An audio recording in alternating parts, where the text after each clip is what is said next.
O sige, Ikaw ba si Cristulo? Kasi sabi ni Tessa, ikaw si Cristulo eh. Totoo or hindi? kung sinabi ni Tessa yan, tatanungin ko, kung sinabi niya yan, pwede ko, Sinabi pwede niya yan. hindi. Granting, sa akin nga yung ng Cristulo, binas ba kayo ni Cristulo? Hindi, Hindi, wala, sa hindi akin. kami Hindi. Meron, nagtatanong. meron Tanungin, bang masamang sinabi si ang, Cristulo sa inyo? hindi, Wala, wala. ang tanungin mo, bakit sinabi ni Tessa sa kay PH na ikaw si Cristulo? Eh, magkaibigan kayo, di ba? Okay.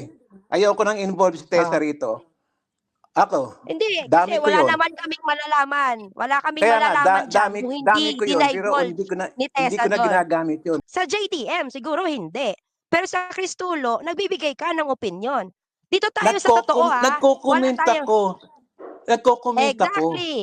Oh, So pero as per your inaamin mo na ikaw si Cristulo. So whether or not it's JDM or Cristulo, you have an opinion. Akin Nagko-comment daw si ka. Why do you need to have a dummy account and not use JDM for commenting here para mag-comment, mag-opinion dito?